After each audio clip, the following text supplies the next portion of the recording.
আজকে আমি এমন একটা আইটেম বানিয়েছি যার গন্ধে অনেকেই নাক কুঁচকে ফেলে। অনেকে বলে এটা বাড়িতে রান্নাই করা উচিত না। কিন্তু আমি এই আইটেমটার জন্যই বছরে 1-2 দিন একদম জেদ করে বসে যাই। Hello everyone, welcome back to my YouTube channel Lipika MB blog. আমি লিপিকা, ত্রিপুরা থেকে। কেমন আছো সবাই? আজকের সকালটা কিন্তু একদম পারফেক্ট ছিল না। অ্যালার্ম বেজেছিল কিন্তু উঠতে খুব কষ্ট হচ্ছিল। যখন উঠলাম তখন দেখলাম অনেকটাই দেরি হয়ে গেছে। তাড়াহুড়ো করে সামনের জায়গাটা একটু ঝাড়ু দিলাম, কারণ আমার হেল্পিং হ্যান্ড মাসি একটু পরেই এসে পড়বে। পুরো ঘরটা আর পরিষ্কার আমাকে করতে হবে না, মাসিই করে দেবে আজকে। উঠানটার অবস্থা দেখে খারাপ লাগছিল, কিন্তু আজকে আমার মাথায় শুধু একটাই চিন্তা, আজকের সেই স্পেশাল আইটেমটা। তারপর বারান্দায় দাঁড়িয়ে ব্রাশ করব। তার আগে এই যে উঠানটা একটু তোমাদের আর একটু দেখিয়ে দিই। এই যে দেখো, পাতা আর আমের মুকুল পড়ে পুরো একদম নোংরা হয়ে আছে। তারপর বারান্দায় দাঁড়িয়ে ব্রাশ করলাম। সকালের হাওয়াটা সত্যি খুব ভালো লাগছিল। হালকা হালকা ঠান্ডা আছে, ঠান্ডা প্রায় চলেই যাচ্ছে। তারপর চলে যাচ্ছি করেও যাচ্ছে না। এরপর আমি কুসুম গরম জল খাবো। এটা এখন আমার ডেইলি রুটিন। না খেলেই মনে হয় কিছু একটা মিস গেছে। আজকে যেহেতু একটু দেরি হয়ে গেছে, তাই আলাদা করে আর ব্রেকফাস্ট করিনি। একেবারেই লাঞ্চ বানাতে লেগে পড়বো। সকালবেলা সবাই এই টুকিটাকি একটু আধটু কিছু খেয়ে কাটিয়ে দিলাম, কারণ উঠতে উঠতে তো দেরি হয়ে গেছিলো। কারণ আজকে 2 মেয়ের 1 মেয়েরও এক্সাম ছিল না, তাই আমরা ইচ্ছে করে আজকে একটু দেরি করে ঘুম থেকে উঠেছি। কালকে তোমরা দেখেছো আমি প্রথমবার বাজারে গিয়েছিলাম। সেই বাজার থেকে এনেছিলাম দুটো জিনিস। একটা হচ্ছে কাঁঠালের এঁচড়, আরেকটা এনেছি একটা মাছ, একটা শুকনো মাছ। হ্যাঁ, আজকে আমি বানাচ্ছি একটা শুকনো মাছ, যেটাকে আমরা আগরতলায় ভাষায় বলি লইট্টা শুটকি। এটার ভালো নাম হচ্ছে লোটে শুটকি। তোমরা কোনটা বলো, লইট্টা শুটকি না লোটে শুটকি? আমি কিন্তু লইট্টা শুটকি বলতেই অভ্যস্ত। আর এনেছিলাম কাঁঠালের এঁচড়। তোমরা কি লইট্টা শুটকি খাও? অনেকেই এর গন্ধের জন্য পছন্দ করে না, আমার হাজবেন্ডই পছন্দ করে না, কিন্তু আমাদের ত্রিপুরায় এটা ভীষণ ফেমাস। ছোটোবেলায় আমি যদি কলকাতা, আসাম, মামাবাড়িতে যেতাম, সবাই বলতো শুটকিটা কিন্তু নিয়েই আসবে, কারণ ওখানে নাকি এত ভালো পাওয়া যায় না যতটা ভালো আমাদের ত্রিপুরায় পাওয়া যায়। তো আজকে 2 চুলায় 2টা রান্না বসাবো। একদিকে লবণ দিয়ে শুটকি সেদ্ধ করব, তাই শুটকিগুলোকে আগে কেটে নিচ্ছিলাম। শুটকিগুলো অনেকটাই শক্ত, তাই আমাকে অনেকটাই বাড়ি দিয়ে দিয়ে বড় নাইফটা দিয়ে কাটতে হচ্ছিল। আমি কিন্তু লইট্টা শুটকি আগে কোনো দিনই রান্না করিনি। আমি কিন্তু রান্না হতে দেখেছি, কিন্তু নিজের হাতে আর কোনো দিন করা হয়নি। আমার বাবা মা কেউই এটা খায় না, কাকুর ঘরে খেতাম। আর বিয়ের পরে দেখলাম আমার শাশুড়ি মাও এটা পছন্দ করে, তাই শ্বশুর বাড়িতে এটা হতো। তো 2 চুলায় 2টা রান্না বসালাম। একদিকে লবণ দিয়ে শুটকি সেদ্ধ করছি, আরেকদিকে কাঁঠালটাও সেদ্ধ বসিয়ে দিলাম। শুটকির জন্য এবার আলু কাটবো।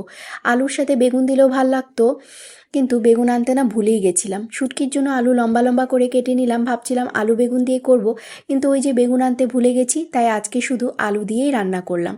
এই যে দেখো, আমি কিন্তু লম্বা লম্বা করে আলু কেটেছি। আমার মনে হলো যে এই শুটকিটার সাথে লম্বা লম্বা করে আলু কাটলে ভালো লাগবে, কারণ আমিও আমার শাশুড়ি মাকে, আমার কাকিমণিকে এভাবেই করতে দেখেছি, আর ওরাও ঠিক এরকমভাবেই আলুটা কাটতো। এই যে দেখো তো, আলুগুলো কাটা ঠিক হয়েছে নাকি?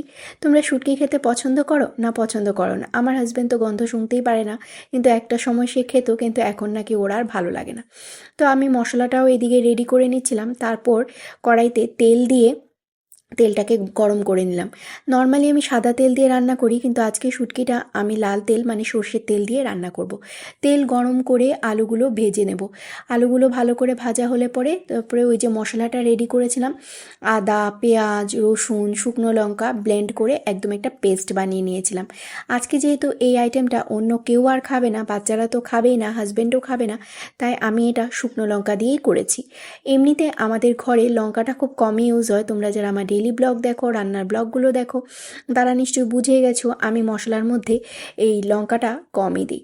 তারপরে তরমুজ কাটতে বসেছি। কালকে প্রথম বাজারে গিয়ে এই তরমুজটাও কিন্তু কিনে এনেছিলাম। তরমুজটা কিন্তু ভালোই লাল হয়েছে, দেখো ভেতরটা। আমার মেয়ে তরমুজ খেতে ভীষণ ভালোবাসে, তাই ছোটো মেয়েকেও একটু তরমুজ কেটে দিলাম। তারপরে যে যখন শুটকিটা সেদ্ধ হয়ে গেল, শুটকিটাকে লবণ হলুদ মাখিয়ে ভালো করে ভেজে নিয়েছি। শুটকিটাকে সুন্দর করে ভাজা হয়ে গেছে পরে আমি শুটকিটা তুলে মশলাটাকে দিয়ে মশলাটা এবার ভালো করে কষিয়ে নেব।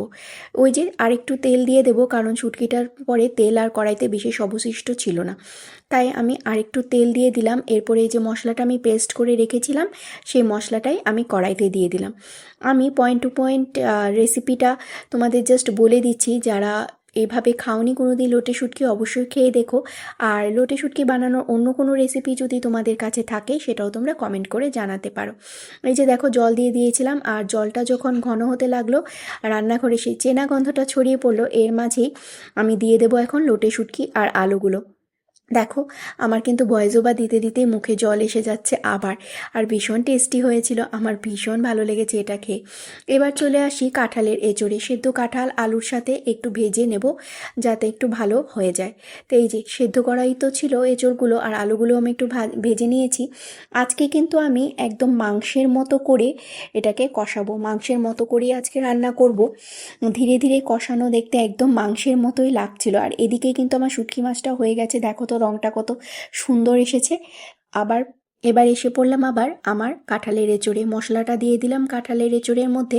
তারপর মশলাটা ভালো করে কষানো হয়ে গেলেই দিয়ে দেব জল, তার মধ্যে দিয়ে দেব আমার এঁচোড়গুলো। এঁচোড় কিন্তু আমরা দুভাবেই খাই, একরকমভাবে হচ্ছে এই যে মাংসের মতো করে আমিষভাবে, আরেক রকমভাবে খাই আমরা ডালের বড়া দিয়ে নিরামিষভাবে। তোমরা কোনটা খেতে ভালোবাসো, এঁচোড় আমিষভাবে না নিরামিষভাবে? এবছরের প্রথমবার কিন্তু এই এঁচোড় এসেছে।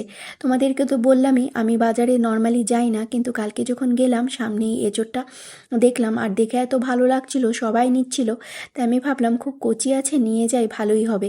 সত্যি বলছি প্রথমবার বাজারের এক্সপিরিয়েন্স খুব ভালো ছিল, যে কটা জিনিসই এনেছি খুব ভালোই এনেছি। মানে আমি বাজার করতে না পারলেও ভালোই জিনিস আনতে পেরেছি কালকে। এর থেকে কিন্তু আমার অনেক কনফিডেন্স বুস্ট আপ হয়েছে, যার ফলে আমার মনে হচ্ছে আমি বাজার করতে পারবো। রান্না করতে করতে আমি কিন্তু একটু পেয়ারা খাচ্ছিলাম, আমার খুব ভালো লাগে ফ্রুটস খেতে। তোমরা ফ্রুটস খেতে ভালোবাসো? কমেন্টে জানিও।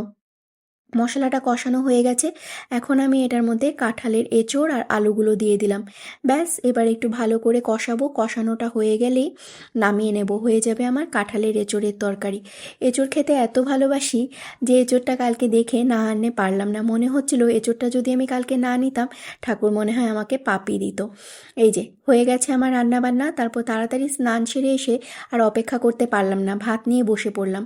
খেতে বসে এতটাই মগ্ন হয়ে গেছিলাম জানো তো, যে ক্যামেরায় রিভিউ দিতে ভুলেই গেছিলাম। সত্যি বলছি আজকে দুটো রান্নাই অসাধারণ হয়েছে।